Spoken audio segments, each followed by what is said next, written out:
예레미야애가 3장 19절부터 23절까지의 말씀을 우리 한 목소리로 읽겠습니다. 내 고초와 재난 곧 쑥과 담즙을 기억하소서. 내 마음이 그것을 기억하고 내가 낙심이 되오나 이것을 내가 내 마음에 담아 두었더니 그것이 오히려 나의 소망이 되었사오며 여호와의 인자와 긍휼이 무궁하심으로 우리가 진멸되지 아니함이니이다. 이것들 새로우니 주의 성실하심이 크시도이다. 아멘. 오늘은 절망 속에서 드러나는 하나님의 성품이라는 제목으로 하나님 말씀 전하겠습니다. 절망 속에서 드러나는 하나님의 성품입니다. 우리 한번 고백해 보실까요? 믿는 자에게는 절망이란 없습니다. 시작. 믿는 자에게는 절망이란 없습니다. 할렐루야. 구약 성경을 보시게 되면요, 많은 선지자들이 나오는데 아마도 여러분들 각자가 개인적으로 존경하는, 좋아하는, 또 닮고 싶어하는 롤 모델이 다 있을 것입니다. 저 같은 경우는 저는 요셉이라는 사람을 참 좋아해요. 닮고 싶어요. 자, 그 중에서도 소위 눈물의 선지자라고 할 수 있는 인물이 있는데 그 사람이 바로 예레미야였어요. 얼마나 많은 눈물을 흘렸길래 그의 이름 앞에 눈물의 선지자라는 호칭이 붙으셨을까요? 오늘 본문의 내용이 담긴 이 예레미야 애가라는 제목만 보아도요, 이 애가라는 말은 큰 소리를 높여 운다라는 뜻을 가지고 있습니다. 큰 소리를 높여 운다. 히브리어로 에카라는 말이에요. 에카. 너무나도 고통스러운 탄식을 의미합니다. 막 아주 처절한 비통함의 감정을 담고 있는 말, 에카. 바로 어찌하여라는 말이에요. 어찌하여. 무려 40년이라는 세월 동안이요, 예레미야는 하나님께로부터 예언의 말씀을 받았습니다. 그 예언의 메시지를 가지고 유다의 백성들에게요, 아주 그들의 귀가 따가울 정도로 목이 쉬고 막 성대 결절이 나든 말든 아랑곳하지 않고요, 가슴이 찢어지는 듯한 그 안타까운 심정으로 지금 그들에게 회개의 메시지를 40년 동안 외쳐왔어요. 제가 한번 흉내를 한번 내볼게요. 유다의 백성들이요, 지금 너희들이 하고 있는 일들, 하나님을 거역하고 예배를 소홀히 여기며 우상을 숭배하면서 세상의 쾌락과 육신의 욕망과 소욕을 쫓아 행하는 모든 죄악된 일들 지금 당장 멈추지 아니하면, 너희가 회개하고 하나님께서 원하시고 기뻐하시는 자리로 하나님의 품으로 다시 돌아서지 아니하면 살아계신 만군의 여호와 하나님께서 너희들이 거주하고 있는 그 예루살렘 성읍과 성전을 다 멸망시키고야 말 것이다. 아유, 저는 이 조금만 이렇게 했는데도 목이 아프거든요. 40년 동안 그렇게 예레미야 선지자는 유다 백성들을 향하여 회개의 메시지를 외쳐왔어요. 여러분 한번 생각을 해보십시오. 한두 번도 아닙니다. 몇 날 며칠 몇 개월도 아니에요. 무려 40년이라는 시간 동안 예레미야 자신의 그 애타오르는 심정을 전혀 몰라주고 있는 그 유다 백성들을 향해서 그토록 눈물과 탄식으로 어찌하여 너희들은 죽을 길로만 가느냐, 어찌하여 너희는 망하는 길로만 가고 있느냐, 그렇게 울부짖고 또 울부짖었는데, 그런데 보세요, 예레미야에게 돌아온 것은요, 그 결과가 뭐예요? 하나님께서 예레미야에게 주신 그 예언의 메시지대로 결국에 가서는 예루살렘 성읍과 성전이 다 바벨론 군대의 손에 함락이 되어버리고요, 불에 타버려 이제는 잔해와 찌꺼기만 남게 되고 그 아름다웠던 성읍과 성전이 다 폐허가 되어버렸다는 거예요. 예전에 그 영화로웠던 예루살렘의 모습은 이제는 온데간데 없이 다 사라졌어요. 삶의 터전을 잃어버렸습니다. 하나님을 예배할 수 있는 그 거룩한 성전마저도 다 불에 타버렸습니다. 그리고 이제 그들은 인권과 자유를 잃어버린 채 바벨론 포로로 끌려가게 되죠. 바로 이러한 참담하면서도 절망스러운 상황 속에서 예레미야 선지자는 자신의 심정을 이렇게 토로하고 있습니다. 자, 그것이 3장 17절에서 18절의 말씀이에요. 주께서 내 심령이 평강에서 멀리 떠나게 하시니, 그러니까 마음의 평안이 사라졌다는 거예요. 내가 복을 내어버렸다. 이것이 뭐예요? 회개할 수 있는 기회를 놓쳐버리고 하나님의 축복을 스스로 발로 차버렸다는 거예요. 스스로 이르기를 나의 힘, 기력이 다 쇠하여졌습니다. 여호와께 대한 내 소망이 끊어졌다. 이것은 희망이라고는 전혀 찾아볼 수 없는 그런 상황을 이야기해 주고 있는 거죠. 예레미야 선지자가 지금 탄식을 하고 있습니다. 누구 때문에요? 우리들이 자식을 키우다 보면요, 분명 저 자식이 저런 절차를 밟게 되면 그 결과가 어떻게 될 것인지 보나마나 부모님은 뻔히 알고 있어요. 그런데 정작 자식들은 모르고 있다는 거죠. 그래서 엄마 아빠의 말을 거역합니다. 고집을 부립니다. 자기들 편리한 대로 결국은 그 길로 갔어요. 그런데 기다리고 있는 것은 뭐예요? 막심한 후회죠.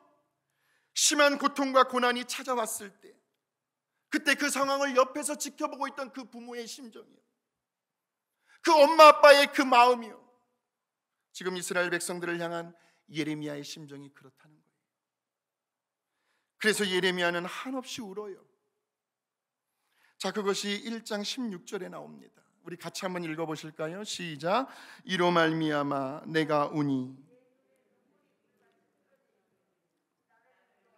내 생명을 회복시켜 줄 자가 멀리 떠났음이로다. 원수들이 이김에 내 자녀들이 외롭도다. 2장 11절 연이어서요. 내 눈이 눈물에 상하며 내 창자가 끊어지며 내 간이 땅에 쏟아졌으니 이는 내 딸 백성이 패망하여 어린 자녀와 젖 먹는 아이들이 성읍 길거리에 기절할 정도로, 그런 표현을 쓰고 있습니다. 지금 예레미야의 눈에서요, 마치 눈물이 빗물처럼 흘러내릴 정도로요, 그래서 눈이 퉁퉁 붓고 상할 정도로 그렇게 눈물을 흘려야 했던 그 예레미야 선지자의 그 눈물의 의미는 과연 무엇이었을까요? 뻔히 잘못된 일, 죄악된 일을 지적받고도 끝까지 깨닫지 못하고 고집을 부리며 회개의 자리로 나아가지 않았던 그 이스라엘 백성들을 향한, 그 이스라엘 백성들의 완악한 심령에 대한 안타까움의 눈물이었습니다. 연민의 눈물이었어요. 긍휼히 여기며 불쌍히 여겨지는 눈물이었습니다. 뿐만 아니라 하나님의 그 저주와 심판을 얼마든지 피해갈 수 있었음에도 불구하고 더 심한 고통과 고난의 자리에 처하게 된 그 이스라엘 백성들을 대신하여 흘리는 참회의 눈물, 회개의 눈물이기도 했습니다. 자, 그런데요, 그러한 절망적인 상황 가운데에서 마치 사도 바울이 이런 고백을 하잖아요. 고린도후서 4장 8절에서 9절의 말씀을 같이 한번 보겠습니다. 절망적인 상황 속에서 하나님 앞에 고백하는 말씀, 시작. 우리가 사방으로 우겨쌈을 당하여도 쌓이지 아니하며 답답한 일을 당하여도 낙심하지 아니하며 박해를 받아도 버림받지 아니하며 거꾸러뜨림을 당하여도 망하지 아니하고, 할렐루야. 사도 바울이 저렇게 고백할 수 있었던 이유가 무엇이었을까요? 지금 사방 앞뒤 좌우가 지금 꽉 막혀 있습니다. 숨을 쉬지 못할 정도로 너무 답답한 그런 절망적인 상황 가운데 있습니다.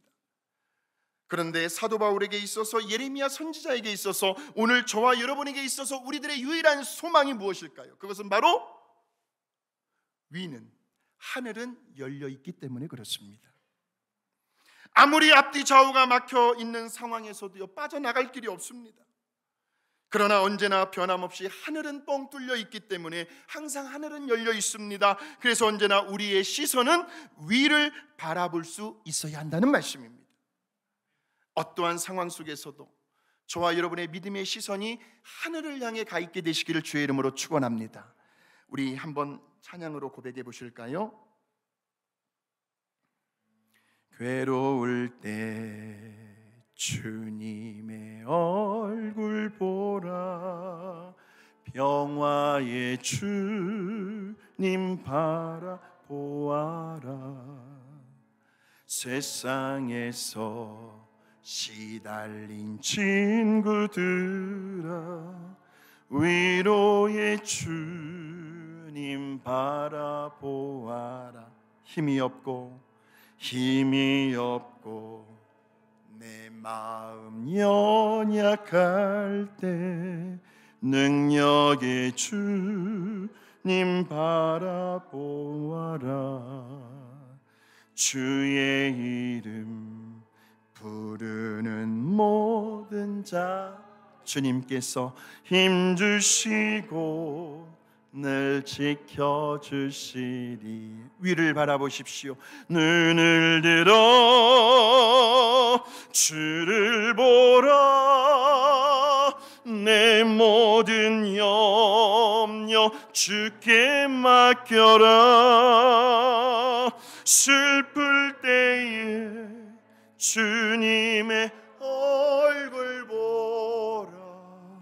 사랑의 주님 안식 주리라. 그렇게 예레미야는 그 절망적인 상황 속에서도 땅을 바라보지 아니했어요. 다 없어지고 황폐해져 버린 예루살렘 주변을 바라보지 아니했습니다. 그는 오직 눈을 들어 하늘을 향해 기도를 합니다. 그러자요, 상황은 변하지 않았어요. 그런데 하늘을 향해 기도하는 예레미야 마음의 상태는 달라지더라고요. 자, 어떻게 달라지는가? 예레미야에게 있어서 어떤 놀라운 변화가 일어나는가 한번 보았더니 19절에서 21절의 말씀을 같이 한번 보겠습니다. 자, 시작. 내 고초와 재난 곧 쑥과 담즙을 기억하소서. 내 마음이 그것을 기억하고 내가 낙심이 되오니 이것을 내가 내 마음에 담아 두었더니 그것이 오히려 나의 소망이 되었다는 거예요. 그것이 오히려 나의 소망이 되었다는 거예요.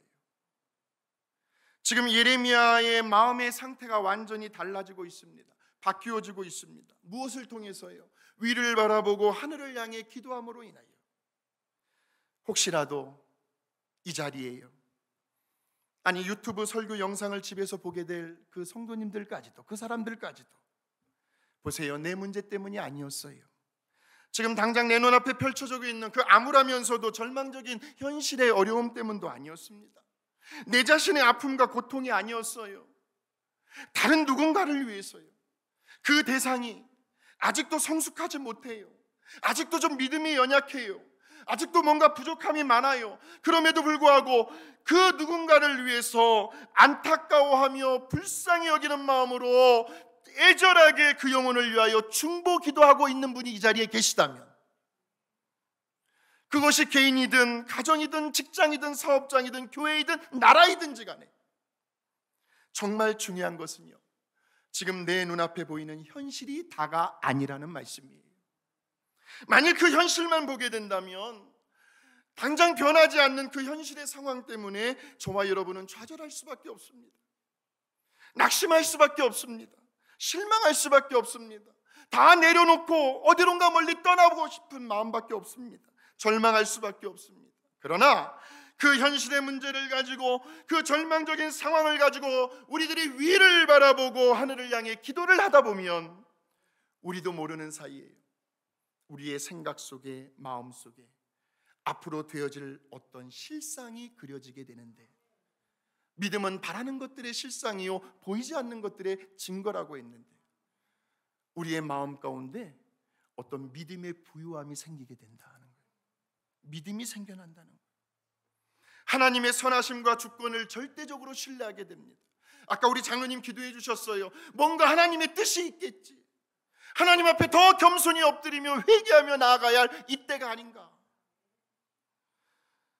이럴 때일수록 더욱 하나님께로 가까이 나아가게 되면서, 그러면서 우리들의 마음 가운데 뭐가 생겨요? 오히려 나의 소망이 되었다. 소망이 생겨나게 된다는 말씀입니다. 그러므로 기도하는 사람은 절대로 현실의 문제에 얽매여 있지 않습니다. 절망적인 상황 가운데 묶여 있지도 않습니다. 오히려 그 현실의 세계를 뛰어넘어 영의 세계를 바라보게 되는 거죠. 그 영적인 공간, 그 믿음의 세계 속에서 다시 한번 살아계시고 역사하시는 그 전능하신 하나님을 그 공간 속에서 우리는 만날 수가 있습니다. 그래서 예레미야 선지자는 그렇게 기도하는 중에, 오늘 말씀의 제목이 뭐예요? 절망 속에서 드러나는 하나님의 성품, 그 세 가지의 성품을 기도하는 중에 발견하게 됩니다. 자, 그 첫 번째의 모습은요, 바로 인자하신 성품을 가지신 그 하나님을 발견하게 되는데, 그것이 어디에 나오냐면 22절을 한번 보시기 바랍니다. 22절에 보시면 우리 하나님의 첫 번째 성품이 나오는데, 그것이 바로 인자입니다. 인자, 인내와 자비. 이것을 히브리어로 헤세드라고 합니다. 헤세드의 의미를 제가 한번 다음과 같은 쉬운 예화로 한번 설명을 한번 해드리겠습니다. 두 명의 친구가 있었어요. 한 목적지를 향해서 길을 걸어가고 있었습니다. 그런데 한 친구의 성품은 변덕이 아주 심합니다. 아주 성격이 극도로 예민합니다. 까다로워요. 어떤 누구도 그 사람에게 맞춰주려면 참 힘이 들어요. 왜냐하면 그 친구는 환경에 따라서, 조건에 따라서 하루에도 몇 번씩 생각과 감정이 막 이랬다 저랬다 하는 성품을 가지고 있었기 때문입니다. 그래서 그 친구의 성품만으로는 도저히 목적지에까지는 도달할 수가 없습니다. 그런데 그 옆에 있던 또 다른 친구의 성품은 아주 심지가 곧았습니다. 아무리 그 어떤 세찬 바람이 불어와도 그 심지에 붙어있는 불이 꺼지지를 않았어요. 언제나 돌아보면 그 자리, 그 위치에 항상 있습니다. 그래서 바로 이 친구가 곁에 있기 때문에 그 변덕이 심한 성품을 가지고 있던 그 친구는 그 신실한 친구의 도움으로 결국에는 함께 목적지까지 도달할 수가 있었다는 거죠. 항상 현실 앞에서 넘어지는 이스라엘 백성들, 항상 쓰러지고 죄악의 길로 달려가고 있었던 그 이스라엘 백성들이요, 물론 바벨론 포로 생활이라고 하는 그 잠깐의 고난과 환난을 경험하게는 되지만, 그러나 결국에 가서는 인자하신 하나님의 성품 때문에 인내해 주시고 끝까지 기다려 주시며, 그 고난의 현장 속에서도 그들 곁에서 밤낮으로 그들과 함께 동행해 주시는 그 헤세드의 하나님의 성품 때문에 결국 이스라엘 백성들은 회복을 경험하게 되고 승리를 맛보게 될 것이라는 말씀입니다. 하나님의 성품. 자, 시편 37편 24절의 말씀을 같이 한번 읽겠습니다. 시작. 그는 넘어지나 아주 엎드러지지 아니함은 여호와께서 그의 손으로 붙드심이로다. 지금 이 순간에도 헤세드의 하나님께서 저와 여러분의 손을 붙들어주고 계셔요. 언제까지요? 그 목적지가 어디일까요? 천국에 입성하는 그 순간까지 저와 여러분 곁에서 우리를 붙드시고 인도해 주실 것입니다. 지난 날들을 한번 가만히 회상해 보십시오. 어려운 일도 많았습니다. 참 힘겨운 일도 많았습니다. 눈물 날 일도 많았고요. 죽고 싶을 정도의 아픔이 있었고 마음이 괴로운 적도 있었습니다. 하나님께서 주신 축복을 내 발로 걷어차낸 적도 있었어요. 하나님을 향해 가졌던 그 첫사랑의 감격들이 가물가물해질 때도 있었습니다. 그 불타오르는 열정들이 식어질 때도 있었습니다. 초심을 잃어버린 적도 있었습니다. 절대절명의 그 위기의 순간 속에서 하나님의 은혜와 도우심으로 살아났는데 그 하나님의 마음을 속상하게 해드리고 마음 아프시게 한 적도 있었습니다. 그런데 보세요, 오늘 지금 우리들이 이 거룩한 예배의 자리에, 말씀의 은혜가 임하는 이 자리에, 하나님의 치유와 회복과 능력이 임하는 이 자리에 우리가 이렇게 앉아 있잖아요. 그 이유가 무엇일까요? 우리가 이뻐서요? 우리가 잘해서요? 아니에요. 하나님의 성품 때문에 그래요. 같이 한번 찬양으로 한번 고백해 보실까요? 하나님 한 번도 나를 실망시킨 적 없으시고 언제나 공평과 은혜로 나를 지키셨네. 지나온 모든 세월들 돌아보아도 그 어느 것 하나 주의 손길 안 미친 것 전혀 없네. 오 신실하신 주, 오 신실하신 주, 내 너를 떠나지도 않으리라. 내 너를 버리지도 않으리라. 약속 약속하셨던 주님,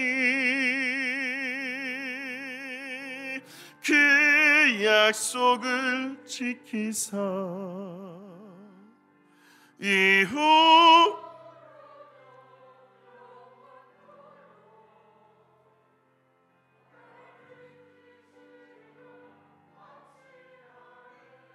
이후로도 영원토록, 이후로도 영원토록 나를 지키시리라 확신하네. 헷세드의 하나님께서 저와 여러분의 믿음을 지켜주실 것입니다.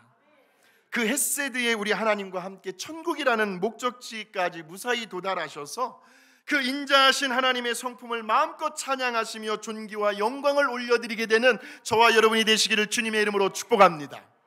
자, 두 번째로 예레미야는 위를 향하여 기도하는 가운데 이번에는 긍휼이 많으신 하나님의 성품을 발견하게 되는데, 자, 22절을 다시 한번 보겠습니다. 거기에 보시면 하나님의 두 번째 성품, 긍휼이 무궁하신 하나님이 나옵니다. 아까 첫 번째는 하나님의 인자하신 성품이었어요. 그리고 두 번째는 긍휼이 많으신 하나님의 성품을 발견합니다. 이 긍휼이라는 말은 라카밈이라는 말입니다. 하나님의 자궁이라는 뜻을 가지고 있습니다. 자궁이라고 표현할 만큼 하나님의 그 깊은 마음을 의미하고 있어요. 좀 더 쉽게 표현해 본다면 이 긍휼이라는 라카밈은 지금 자궁 속에요, 엄마의 뱃속에 들어있는 그 아이를 향하여 엄마가 느끼고 있는 그 애틋한 감정을 의미하는 거예요. 지금 뱃속의 아이는 뭘 어떻게 혼자서 할 수 있는 일이 아무것도 없습니다. 그저 엄마에게 딱 붙어서 엄마의 영양분을 받아 먹으며 자랄 뿐이죠. 물론 때로는 엄마를 힘들게 할 때도 있습니다.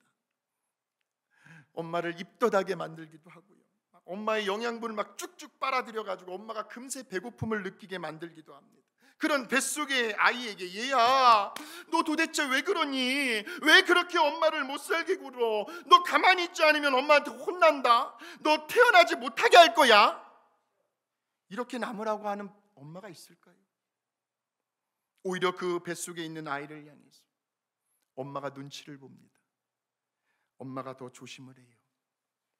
혹시라도 아이가 어떻게 되지는 않을까?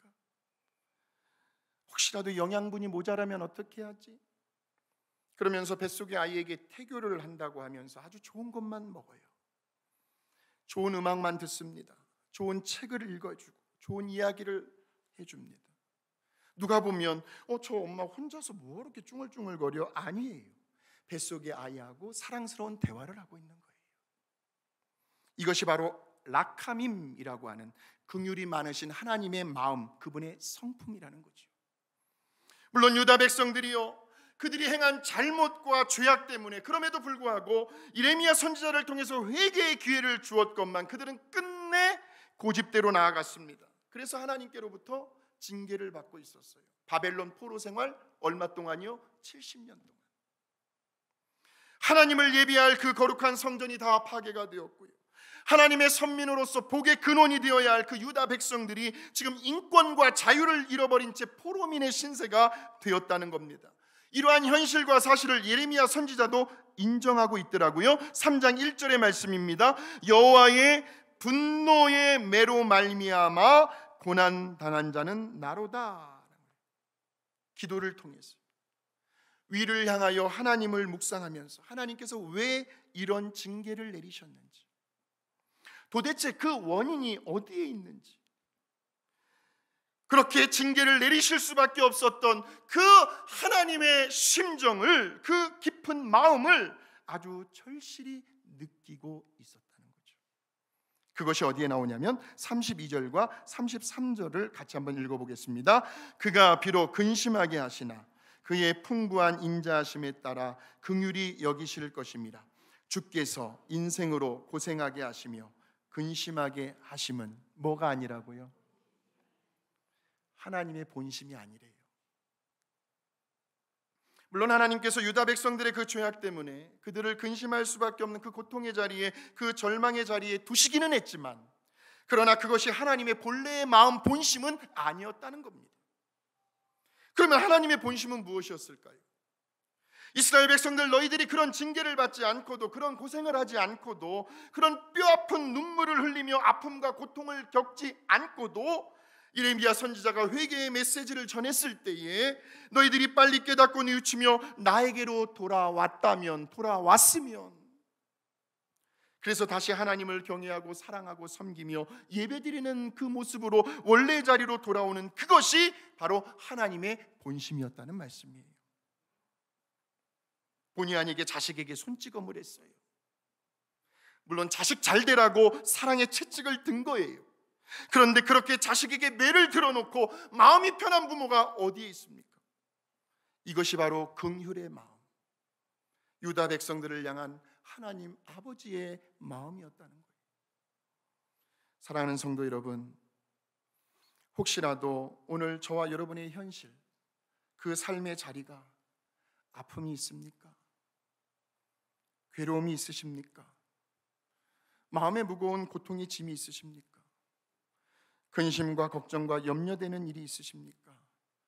불안과 초조함과 두려움이 자리를 잡고 계십니까? 그래서 어느 때에는 내가 지금 직면하고 있는 이 고통스러운 현실이 행여라도 내가 하나님 앞에서 무슨 잘못을 해가지고, 내가 하나님의 마음을 좀 아프게 해가지고 하나님께서 나에게 주시는 징계는 아닐까? 내가 하나님께 무슨 벌을 받고 있는 것은 아닐까 하는 생각이 든다 할지라도 그것은 저와 여러분을 향한 하나님의 본심은 아니라는 거예요. 우리 하나님의 본심은 저와 여러분을 끝까지 포기하지 않는 것입니다. 우리를 그 고통의 자리에서 빨리 나올 수 있게 하시는 것이 하나님의 본심입니다. 반드시 우리를 회복시키시고 다시 원래의 자리로 돌아오기만을 간절히 기다리고 계시는 그 라카빔, 뱃속에 있는 그 아기를 향한 엄마가 느끼고 있는 그 애틋한 감정을 가지신 긍휼의 하나님이 되신다라는 것을 믿으시길 바랍니다. 이제 마지막 세 번째로요, 예레미야는 위를 보고 하늘을 향해 기도하는 가운데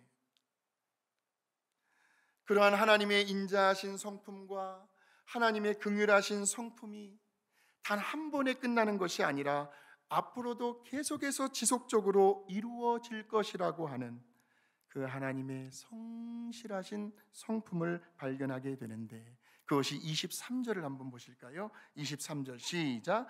이것들이 아침마다 새로우니, 주의 성실하심이 크시도소이다. 아침마다 새롭다는 거예요. 아침마다. 어제 그제 끝나는 것이 아니라 매일, 내일, 모레, 매일 아침마다 새롭게 하나님의 성실하신 성품이 저와 여러분과 함께 하신다는 거예요. 사실 어떻게 보면요, 저도 그렇고 여러분도 그렇고 우리는 매일 죄를 짓고 살아가죠. 마음으로, 생각으로. 어느 때는 욱하고 올라오는 그 성질이요, 막 밖으로 막 표출되어 가지고 본의 아니게 비수와 같은 말 한마디로요 상대방의 가슴에 응어리로 남을 정도로 차마 입에 담지 못할 말로 죄를 지을 때가 있습니다. 운전하고 가는데 갑자기 옆에 타고 있는 사람에게요 큰 소리를 버럭 지르기도 하고요. 거기에다 만약 폭력까지 행사한다면 그것은 더 이상 말할 것도 없어요. 당장의 감옥감입니다. 미국에서는 아이들 손찌검했다가는요 부모도 감옥에 간다고 그래요. 아직 저는 그런 경험은 없어요.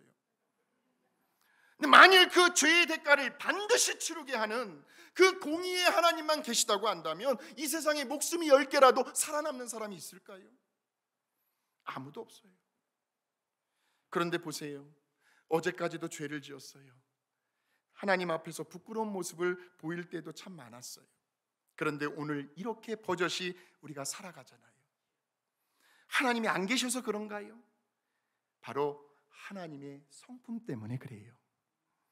매일 아침마다 우리를 향하신 그 하나님의 자비하심과 인자하심과 긍휼하심이 날마다 새롭게 저와 여러분을 감싸주고 있기 때문에 오늘도 우리로 하여금 죄를 향하여 담대히 대적할 수 있게 하시고 죄책감으로부터 자유하게 하여 주시고 내가 넘어지고 실패를 했어도 다시 일어서게 하셔서 우리들에게 새로운 기회를 주고 계시는 하나님의 그 성실하신 그 신실하신 성품이 지금 이 순간에도 저와 여러분과 함께하고 계시다는 것입니다. 다시 한번 고백해 보겠습니다. 우리에게는 절망이란 없습니다. 이제 말씀을 마치겠습니다. 혹시라도 우리 중에 죄책감으로 시달리고 있는 분이 계십니까? 건강을 잃어버려서 삶의 의욕이 상실되고 마음에 괴로운 짐을 지고 있는 분이 계십니까? 직장을 잃어버렸어요. 비즈니스에 어려움을 겪고 계신 분이 계십니까? 사랑하는 가족들, 친척들 간의 관계가 깨어지고 벌써 연락 안 한 지가 오랜 세월 지났어요. 믿었던 사람들로부터 배신을 당하고 상처를 입으신 분들이 이 자리에 계십니까? 자꾸 부모의 말을 거역하고 사춘기 시절을 방황하며 지내는 자녀를 두신 부모님이 계십니까? 이러한 무너지고 무너져 내린 이러한 마음을 가지고 있었던 예레미야 선지자는 황폐해진 예루살렘 성읍을 바라보면서 과연 저 성이 다시 회복이 될 수 있을까? 과연 저 백성이 다시 하나님의 선민으로서의 자존감을 되찾을 수 있을까? 하는 절망 속에서 예레미야는 위를 보고 하늘을 향해 기도를 했습니다. 그러면서 예레미야는 하나님의 그 헤세드, 인자하신 성품과 라카밈, 긍휼이 많으신 그 하나님의 성품을 발견하게 되지요. 그런데 그 인자하시고 긍휼이 많으신 하나님의 성품은 한두 번으로 끝나는 것이 아니라 매일 날마다 우리를 새롭게 하시고 다시 새 힘과 용기를 주시며 소망을 갖게 해주시는 성실하신 하나님이심을 발견하게 되지요. 그러면서 그러한 절망 가운데서도 하나님은 그 모든 상황과 형편들을 결국에 가서는 합력하여 선을 이루어 가신다는 것을 깨닫게 됩니다. 마지막으로 25절의 말씀이지요. 기다리는 자들에게나 구하는 영혼들에게 여호와는 선하시도다. 사랑하는 성도 여러분, 문제나 환경을 묵상하게 되면 우리의 마음은 점점 더 절망의 늪지대 속으로 빨려 들어가게 될 것입니다. 그러나 우리 하나님을 묵상하게 되면 우리의 마음은 점점 더 희망찬 밝은 내일을 향하여 나아가게 될 것입니다. 이번 한 주간 저와 여러분이 한번 이렇게 실천해 보자고요. 인자하신 하나님의 성품을 바라보십시오. 긍휼이 풍성하신 그 하나님의 성품을 바라보십시오. 그리고 날마다 우리를 새롭게 하시는 그 성실하신 하나님의 성품을 바라보시기 바랍니다. 그리고 오늘 우리들이 처해 있는 그 현실의 모든 아픔과 괴로움과 절망적인 상황들까지도 결국에 가서는 합력하여 선을 이루어내시고야만은 그 신실하신 하나님을 찬양해 보십시오. 이번 한 주간도 그 어떠한 절망 가운데서도 이러한 세 가지의 성품을 지니신 그 살아계신 하나님을 경험하며 살아갈 수 있는 저와 여러분이 되시기를 주님의 이름으로 축원합니다.